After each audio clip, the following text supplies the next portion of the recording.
Eu sou Yanara e estamos em mais um videocast do Viver Bem, da Unimed Metropolitana do Agreste. E hoje estamos trazendo um tema importantíssimo, né?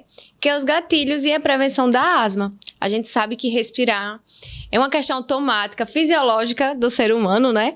Precisamos de ar e precisamos respirar. E a gente só se dá conta da importância de respirar quando falta. E é por isso que hoje estamos com a médica cooperada, doutora Thaís Albuquerque. Seja bem-vinda, doutora. Olá, sou Thaís Albuquerque, médica cooperada, e hoje vamos falar de um tema importantíssimo, início de inverno, e aí vem os gatilhos principais da asma e como prevenir, né? E já que a gente vai falar de asma, né, doutora, é importantíssimo a gente saber o que é a asma, né? Que não é só a falta de ar, Não. O que é realmente a asma. A asma ela é uma inflamação crônica das vias aéreas, e aí, com essa inflamação crônica, quando o paciente entra em contato com algum gatilho, esses brônquios, essas vias respiratórias podem fechar. Isso que leva à falta de ar, o chiado no peito, a tosse. E a gente tá, como a senhora falou, doutora, a gente tá num tempo bem propício, né?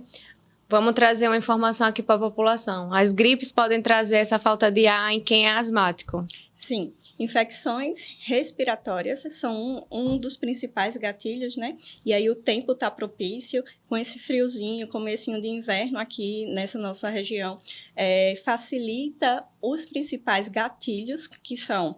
Esses principais gatilhos geralmente estão na sua casa. E aí os principais são os ácaros, que estão acumulados na poeira. Nós temos também o mofo. Não tem casa boa. Eu sempre falo com os pacientes, não tem casa boa. Essa região que a gente mora, a umidade, ela facilita muito a criação de mofo, seja no teto do banheiro, seja atrás do guarda-roupa, ou até mesmo no acúmulo das roupas. E aí a gente começa a tirar as roupas do inverno passado para começar a usar por conta do frio e esquece de lavar, colocar no sol, para diminuir esse acúmulo de ácaros, de poeira, de mofo acumulado. É importantíssimo, doutora. Até mesmo que uns 3 anos atrás a gente teve uma questão de mofo aqui em Arapiraca, que todo mundo disse, né? Nunca vi minha casa mofar e a casa toda está mofando. E aí são coisas que o paciente ele não costuma ver, como a senhora falou, né? E é um gatilho importantíssimo a gente ter cuidado com a nossa casa, com a questão da umidade, né? Como a senhora falou. Com o tempo frio, a gente acaba também ficando mais fechadinho, acaba não deixando janelas abertas para facilitar o arejamento da casa, do ambiente que vive. Acaba tirando aqueles lençóis mais pesados que fazia um tempão que a gente não usava, que está cheio de ácaro do inverno passado. Então, acho muito importante os pacientes identificarem os seus principais gatilhos e como evitar eles. Muitas das vezes eu falo para o paciente que um dos gatilhos da asma está lá dentro do seu quarto. Pode ser o seu travesseiro, pode ser o seu colchão, né? Pode ter mofo, pode ter ácaro, e aí a importância de usar as capas anti-ácaro, tanto para o colchão quanto para o travesseiro. Perfeito. Doutora, a gente tá vendo assim que a asma não é só uma doença inflamatória, como a senhora trouxe, né? Tem uma interação do ambiente, né? Nessa questão da doença, né? E aí, como a senhora trouxe a questão das capas, é importantíssimo. Mas além das capas, para a questão da prevenção dos ácaros, no caso, né? Do colchão, do travesseiro. Mofo também. Mofo, Eu né? pego muito paciente que tem apego aos travesseiros, e aí a gente orienta sempre trocar os travesseiros a cada 2 anos. É difícil até a gente lembrar quando foi a última vez que a gente comprou ou trocou o travesseiro, porque eu sempre falo, todo mundo baba à noite. Pode não babar todas as noites, mas baba. E aí essa baba, a saliva entra dentro da espuma do travesseiro e cria uma bola de mofo, que a gente não está vendo, porque a gente acaba trocando só as fronhas do travesseiro. Por isso a importância das capinhas, seja ela impermeável, anti-ácaro, anti-mofo. Perfeito, né? Doutora, e além das capas, existem outras medidas de prevenção para o paciente que tem asma, que tem essa necessidade de ter esse cuidado, né? A gente já viu que é uma interação do ambiente, né? Manter arejado, como a senhora falou, das capas, mas cuidado outras também com a limpeza do ambiente, né? Casa de alérgico, eu sempre falo, casa de alérgico não se varre. Ou aspira ou passa um paninho úmido.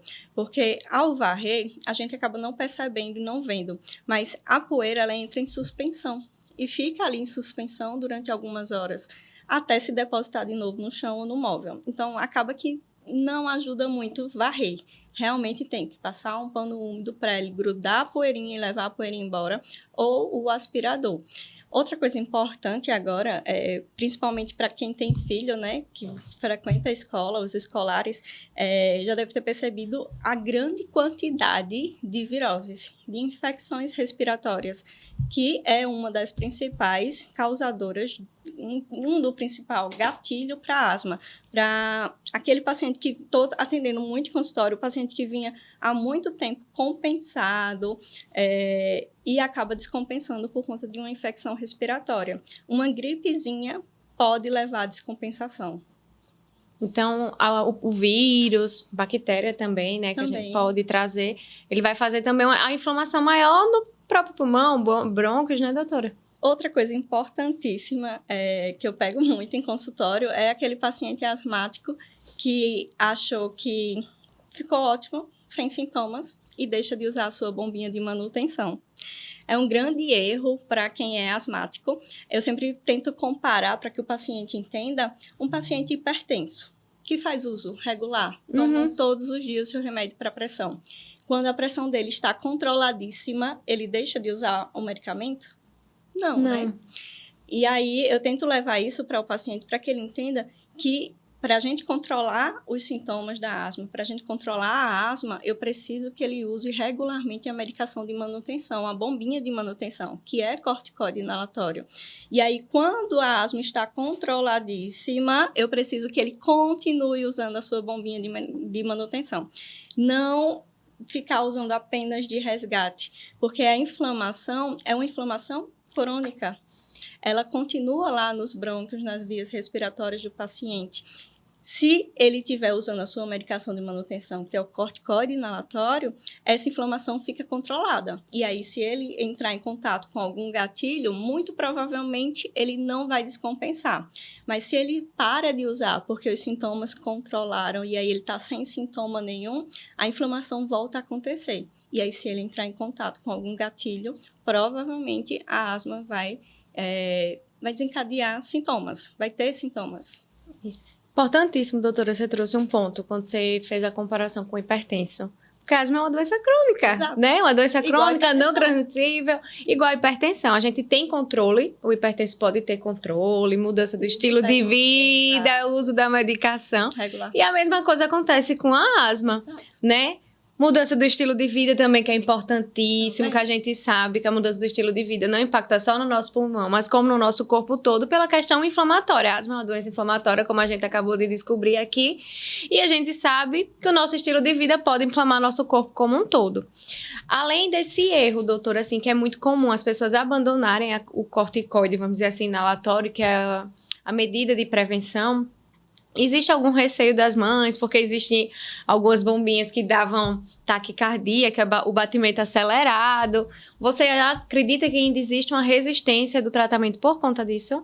Infelizmente, a falta de informação causa muito isso, né? E aí as mães, a primeira coisa que eu atendo quando eu atendo o paciente pediátrico é esse medo das mães de, essa bombinha vai fazer mal pro coração do meu filho.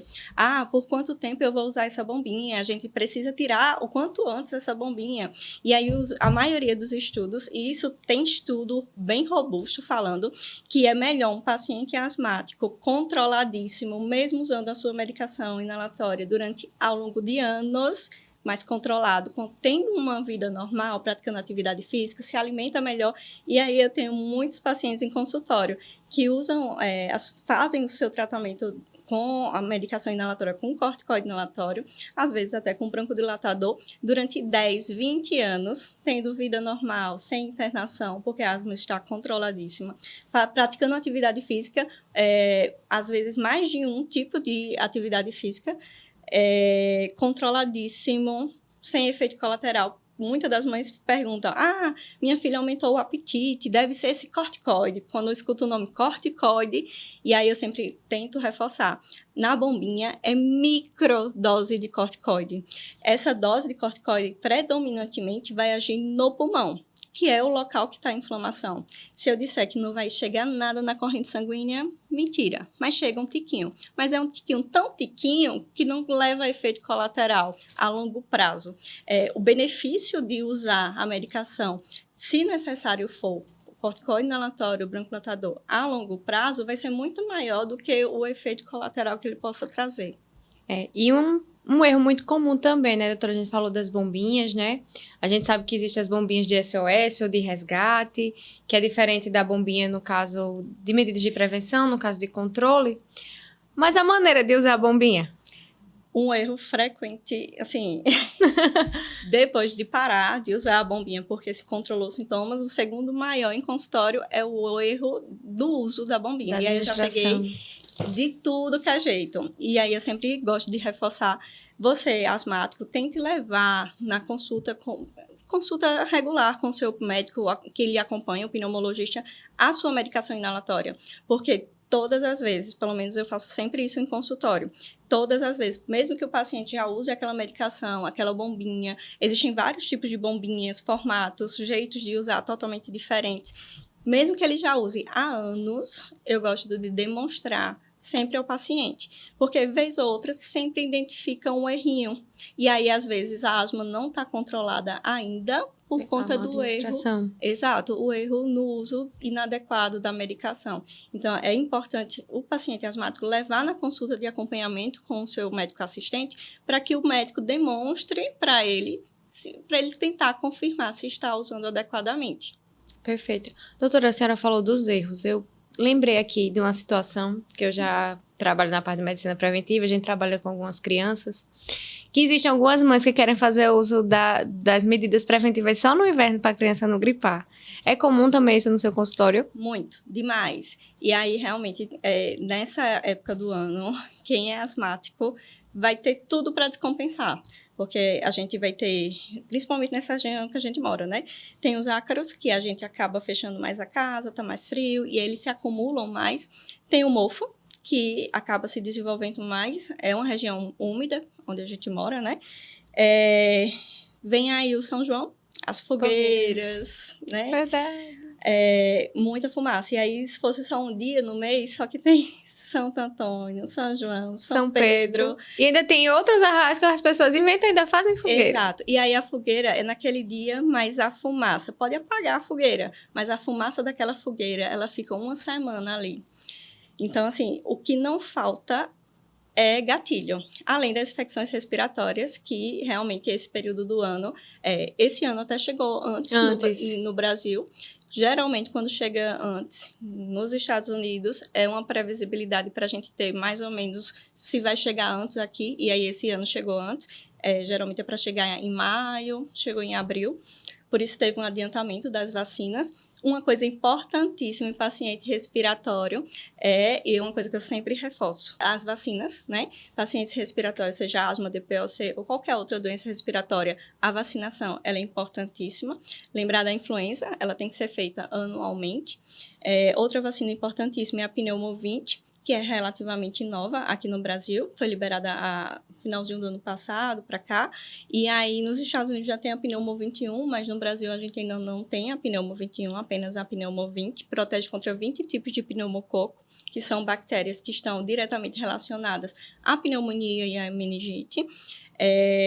Quem teria indicação, e aí é uma grande pergunta no consultório, né? Quem teria indicação de tomar a Pneumo 20? Eu, como médica pneumologista, diria todos. Todos. Prevenção é para todos, na realidade, né? Independente de ser asmático ou não. Exato. E aí, as crianças que estão nascendo agora já podem tomar a Pneumo 20, né? Ela ajuda a proteger muito mais do que a Pneumo 13 e a Pneumo 15. Outra vacina importante é a do vírus sincicial respiratório, principalmente nos pacientes menores de 2 anos, por conta da bronquiolite, e nos maiores de 60 anos, porque o vírus sincicial respiratório está diretamente associado à pneumonia e necessidade de internação. Nós temos que lembrar também da coqueluche, que parece ser coisa do passado, mas vez ou outra eu estou atendendo pacientes com quadro de coqueluche. E aí lembrar da DTPA ou DTP, Nós temos disponível ela pelo SUS e ela tem que ser feito um reforço a cada 10 anos, que muitas das vezes a gente acaba esquecendo. Então, já fica aí um lembrete de todo mundo olhar o cartãozinho de vacina, independente da idade, né, doutora? Porque, assim, como tem que fazer reforço a cada 10 anos, talvez vocês aí dos seus 30, 40 anos já precisando desse reforço. Exato. Doutora, a senhora trouxe um ponto importante, a questão da pneumonia, né? E a pneumonia, ela pode trazer sintomas, sinais e sintomas, de uma falta de ar. E como fazer a diferenciação no paciente se é ou não uma asma? Então, a asma é uma inflamação que ela é crônica. Ela vem, geralmente a falta de ar, ela é desencadeada pelos gatilhos, pelos fatores que a gente chama aeroalérgenos, né? Poeira, fumaça, cheiro forte de produto de limpeza, cheiro forte de perfume, desodorante. Infecções respiratórias também estão associadas à falta de ar, é um dos gatilhos da asma. Já naquele paciente que não tem nenhuma pneumopatia, e aí ele desenvolveu um quadro infeccioso, seja viral, seja bacteriano, e a partir daí ele teve a falta de ar, muito provavelmente a falta de ar dele é causado pelo processo inflamatório da pneumonia em si, e não por uma asma. A gente não consegue afirmar isso. A gente precisa acompanhar, claro, o paciente. Poderia ser um paciente que teve asma na infância, entrou em remissão, e aí, na vida adulta, teve uma infecção e iniciou um novo quadro de falta de ar. Muitas das vezes, as mães esquecem de comentar com os filhos, né? Que durante a infância eles cansavam quando corriam. Era aquela criança que não podia chupar um picolé, que começava a cansar, tossir, espirrar, né? Era uma criança já alérgica. E aí, um cansar durante uma vigência de uma infecção, única vez, não é asma. Isso daí provavelmente é uma hiperreatividade brônquica causada pelo processo infeccioso. Importante, porque às vezes a gente vê, porque as mães ficam preocupadas, às vezes acontece, como também tem esse pequeno detalhe, que a criança cansou, ficou em remissão, em algum momento na adolescência ou na vida adulta, opa, tô cansado, voltou, né? E aí lembrar, só para reforçar, que a asma, ela não tem cura, ela tem tratamento, ela tem controle. E aí tem muita gente que chega no consultório e fala, mas eu não tenho asma. Mas quando você era criança, você cansava? Sim, eu cansava. Então você tem asma? Não, eu não tenho asma. Eu era uma criança sibilante, eu era uma criança chiadora. E aí entrou em remissão, não precisa mais usar bombinha nem nada. A asma foi lá, como eu costumo dizer para o paciente, foi lá dormir, ficou dormindo um tempão. E aí volta depois da vida adulta. Já tenho pacientes que cansavam durante a infância, ficaram a vida adulta tranquila, em remissão, e aí quando entraram na menopausa, voltou a ter sintomas de asma. E aí isso é explicado, né? Os hormônios são gatilhos também para asma, tanto hormônio demais durante uma gestação, e aí teve muitos pacientes que voltam a apresentar sintomas de asma durante uma gestação, até da mudança fisiológica do próprio corpo, né, doutora? Hormonal. E aí, na menopausa, a queda brusca dos hormônios também pode desencadear asma. Interessante. A gente vê como é interessante. Informalmente, eu e a doutora estava aqui conversando e ela me falou de um termo novo, né? Que agora não existe mais. Bebê, chiador, sibilante. Não existe mais, não é isso, doutora? Desde o ano passado, o GINA, que é quem manda em asma no mundo, mudou. E aí, justamente na tentativa de, muitas das vezes, a criança ia chamando criança chiadora, bebê sibilante, ia chamando assim, e aí na cabeça das mães era algo temporário que iria passar e pronto, fim. E aí, para reforçar a importância do tratamento, a necessidade do tratamento, a gente agora chama de asma. Agora a gente diz nome, tem critérios para isso, né, para poder fechar o diagnóstico de asma, mas a gente chama asma para que o paciente, para que as mães entendam a importância. Asma é uma doença que ela é crônica, precisa de tratamento, e a importância do uso da medicação inalatória. Perfeito. Doutora, para a gente finalizar, vamos trazer um pouquinho aqui de mitos e verdades. A gente já trouxe muita coisa, mas para deixar mais claro para quem for nos assistir, né, até mesmo para absorver melhor as informações, fazer a adesão do tratamento, né, que é importantíssimo, para o tratamento de controle, né, doutora? Não só do SOS. A gente vê muito paciente, vou usar a bombinha de resgate, vou Só voltar a quando eu respirar. canso. Só quando cansa, E né? a Imugina, ano passado, mudou o tratamento da medicação de resgate. Antes a gente tratava resgate apenas com broncodilatador de curta ação, o famoso Aerolim, né? E aí saíram vários estudos que mostrou que esse tratamento apenas com um broncodilatador de curta, ele não é tão bom. E teve outro estudo que mostrou que é melhor eu usar um broncodilatador, pode até ser de curta, mas que tenha um corticoide inalatório. Por quê? O broncodilatador, ele só dilata o brônquio, mas o que causa asma não é a inflamação? Ele não trata a inflamação. Exatamente. E aí, durante o efeito que ele está dilatando o brônquio, o paciente melhora dos sintomas. Mas quando acaba o seu efeito, os sintomas retornam.